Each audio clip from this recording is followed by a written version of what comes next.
Hi guys, welcome back to my channel, Mariposa Homeschool. In today's video, I am going to talk to you guys about homeschooling co-ops, why we decided to join one, and what we looked for when we chose one, when we were looking for one. If you are interested, please stay tuned.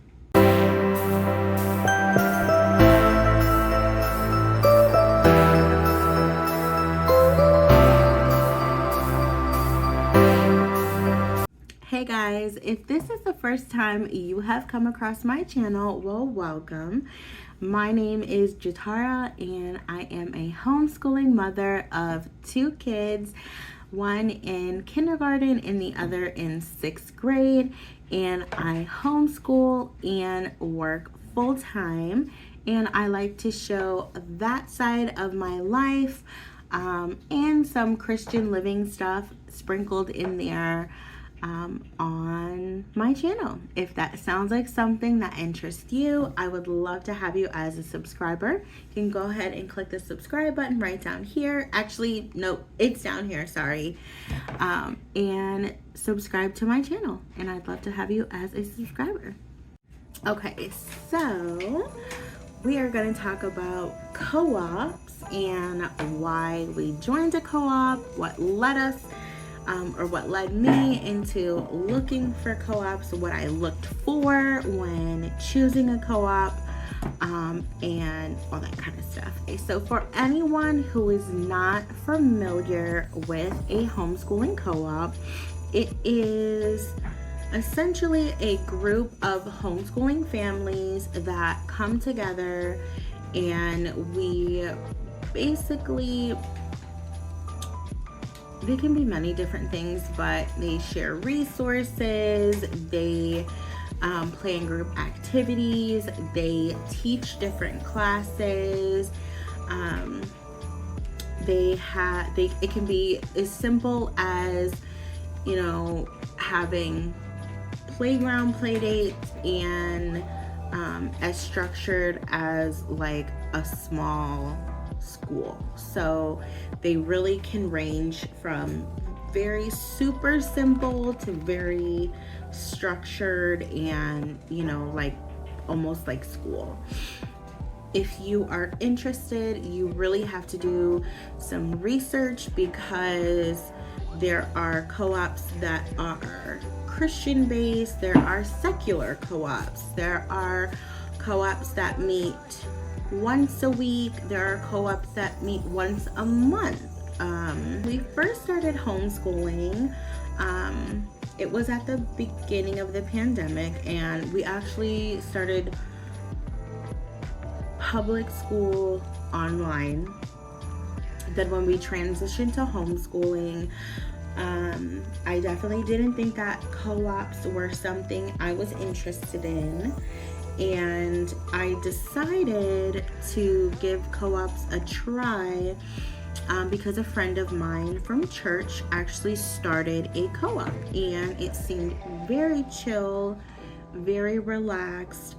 There was no pressure to show up at the co-op at any time. It was mostly playground play dates, and that sounded like, okay, this was a great way to kind of dip our toe into co-ops and kind of get an introduction into what it would be like to be a part of a co-op. And we did, and it was pretty okay.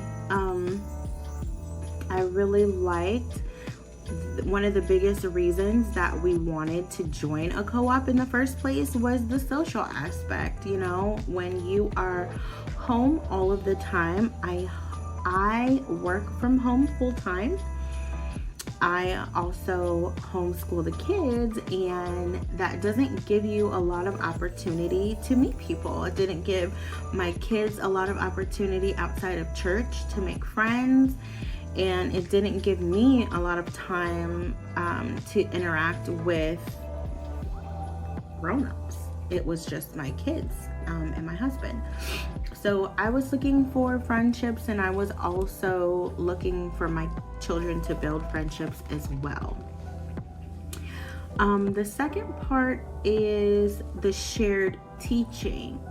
When you become part of a co-op, you are able to, if you want, to share the responsibility of teaching a subject, a class. It's really up to the co-op, but you can assist with teaching.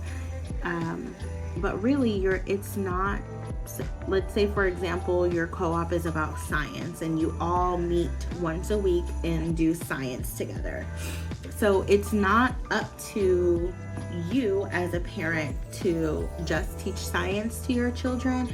It's, a shared subject, and you get other ideas and other projects and things like that. You get to bounce ideas off of other parents, maybe things that you would have never thought to do with your kids.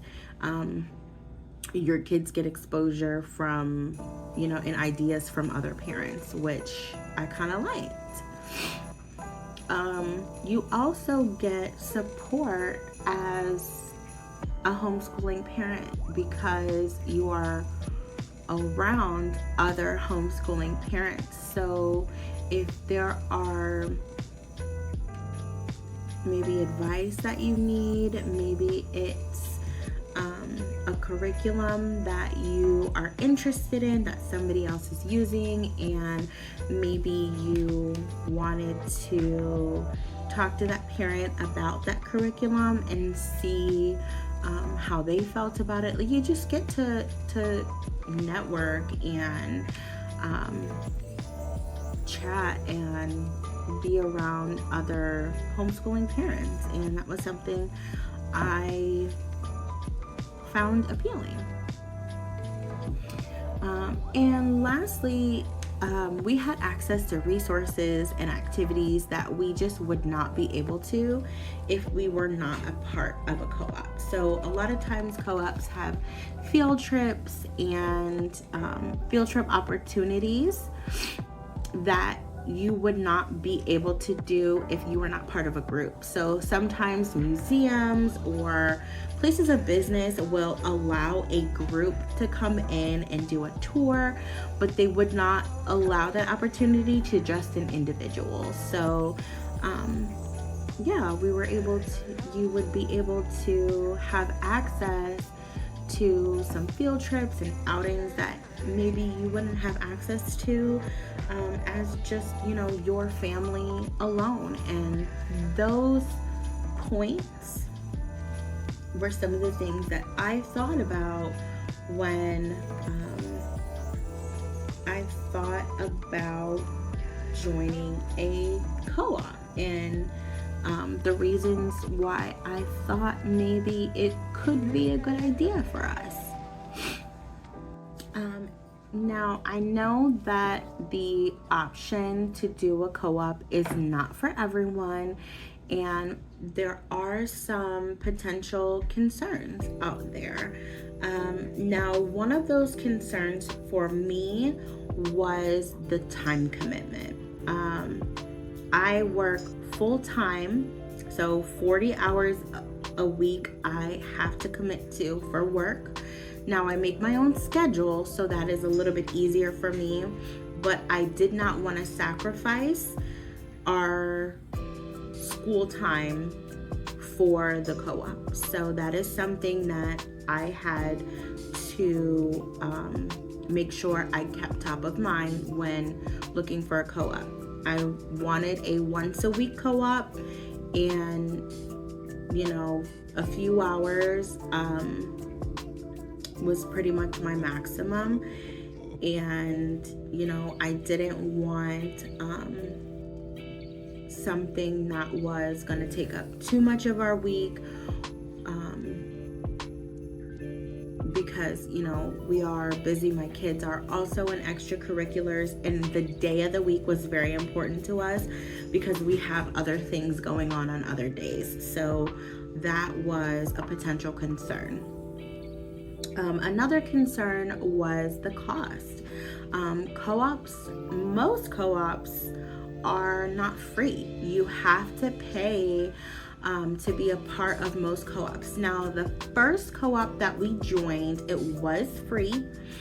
And it was, like I said, it was just going to parks and things like that. And we eventually decided that it was not for us. So we branched out and we decided that,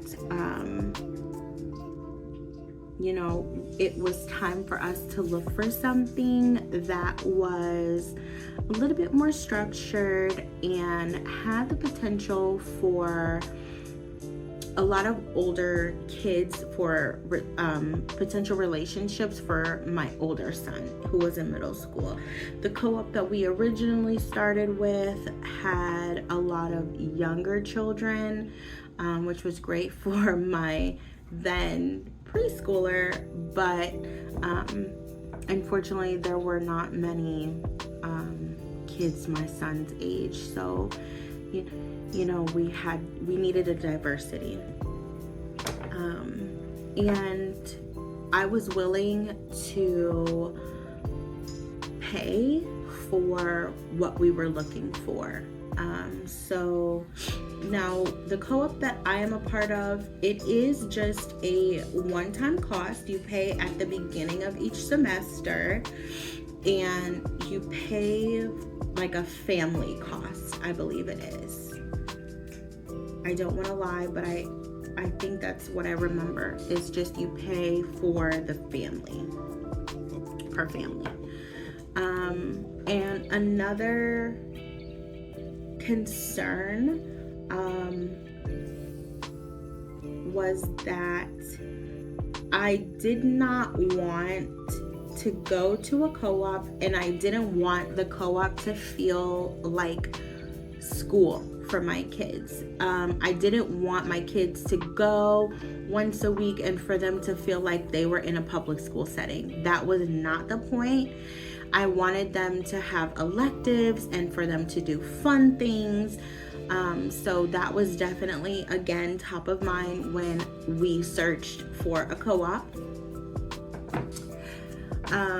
And lastly, I'm not sure if you guys have heard of this, but I know that the reason I stayed away from co-ops for a long time is I have heard of horror stories about drama in co-ops. I mean, and especially if I am there for purposes for my children, I did not want to be a part of anything like that.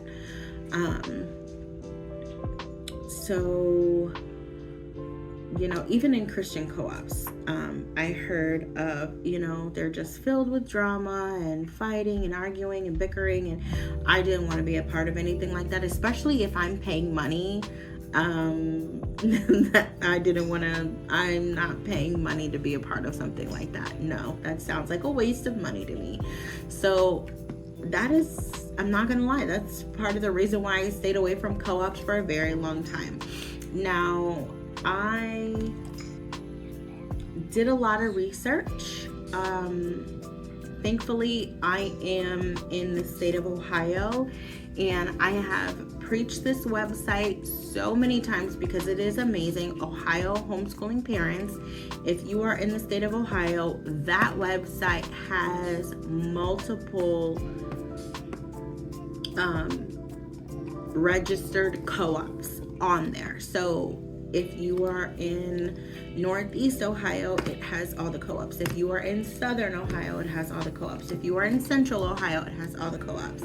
So you can look for co-ops that are in your area. So I did a lot of research. I looked at Facebook groups. I looked at, I talked to people. And thankfully, I found a co-op that we absolutely love. My kids love it. I love it. I have found friends and people, ladies that I absolutely adore, and my kids have found friends that they absolutely love to hang out with.